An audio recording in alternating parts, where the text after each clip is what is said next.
inventer l'apprentissage et s'amuser. Plusieurs jeux sur même plateau, standard pour la stratégie. Bonjour à tous, ceci est une démonstration du jeu Didi Kubo Kant. Et ce jeu, c'est un jeu qui se joue à deux. Et l'objectif de ce jeu, c'est mettre moins de pions sur ce plateau.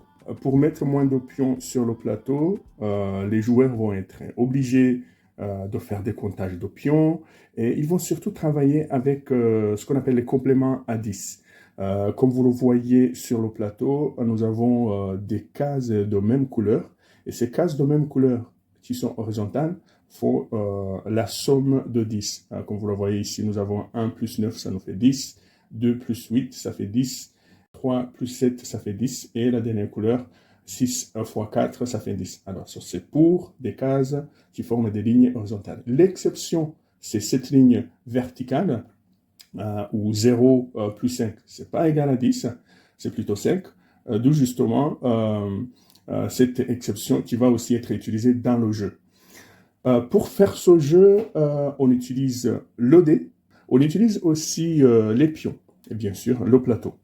Le premier joueur, il va prendre le dé, il va le lancer. Si le chiffre qui est affiché par le dé est 0 ou 5, donc ça ne va pas être valide, il va être obligé de relancer encore une fois. D'où justement l'expression qu'on disait tout à l'heure. Mais par contre, si disons que le chiffre qui est affiché est 3, 7, c'est-à-dire que le joueur il a deux choix. Alors, le premier choix, c'est mettre 3 pions. Alors, je le fais comme ceci. Mettre 3 pions dans la case numéro 7 ou 7 pions dans la case numéro 3. Donc, il va être obligé de faire, par exemple, supposons que c'est le joueur qui a des pions bleus, il va avoir ce choix de mettre 3 pions dans la case numéro 7 ou bien 7 pions dans la case numéro 3.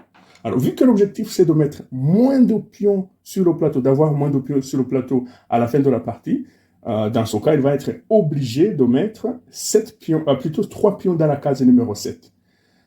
Par contre, si cette case est déjà occupée, il peut être occupé par ses propres pions ou les pions de son adversaire. Dans ce cas, il n'a plus de choix. Il va mettre 7 pions dans la case numéro 3. Donc là, nous allons commencer pour jouer. Donc, je lance le dé. Ici, nous avons un 7 qui est affiché. Donc, dans ce cas, supposons que c'est le joueur de pion rouge qui commence. Il met un pion dans la case numéro 9. Alors, l'autre joueur de pion bleu, si c'est 0, il relance, comme on a dit. Alors, un 9 encore, il va mettre 9 pions dans la case numéro 1. Alors, 6 et 9.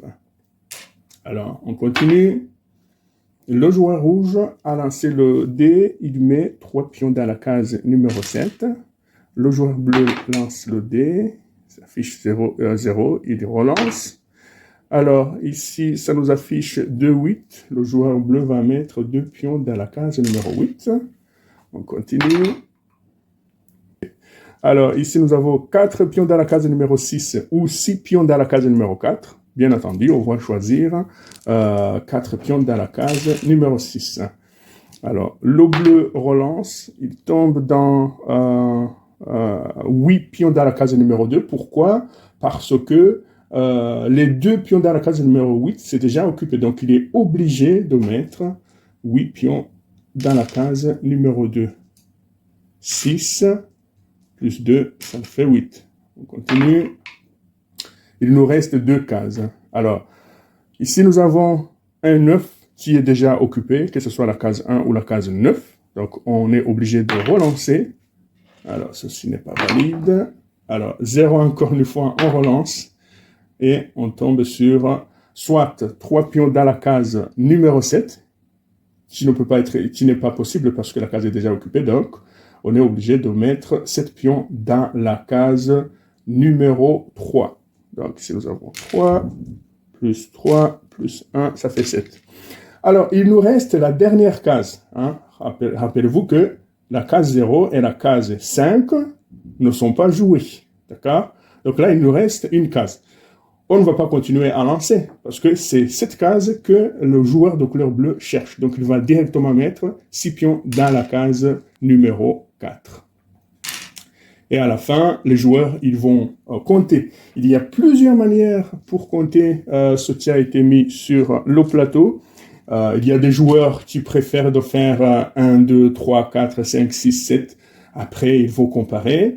Il y a d'autres qui préfèrent d'utiliser ce qu'on appelle des simplifications, par exemple en faisant, parce qu'ici nous avons par exemple ici le complément de 10. Les pions rouges ici font 10 et ici les pions bleus ils font 10. Donc, ce qui veut dire que le 10 rouge et le 10 bleu ils s'annulent. C'est comme si ceci on peut ne pas tenir en compte et on peut compter ce qui reste. Et ça se voit d'ailleurs.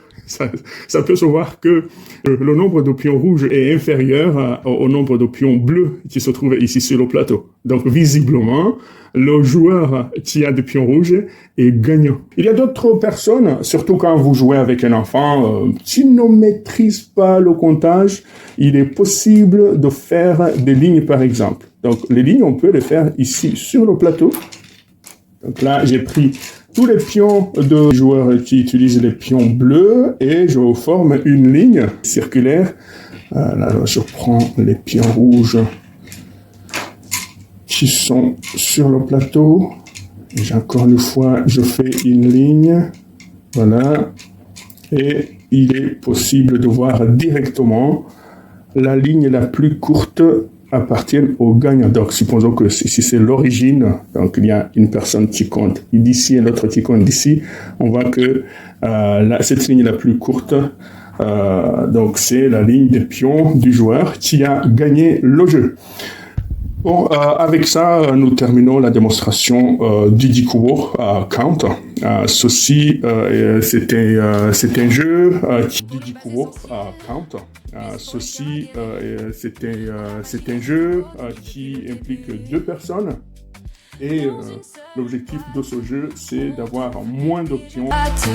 On trouve des jeux d'expérience de toutes sortes, ouvrir de nouveaux horizons larges, les côtés cachés de la vie à l'intérieur. M'apprendre à partager chaque jour. Eigi Kubo montre le chemin des maths et de l'univers.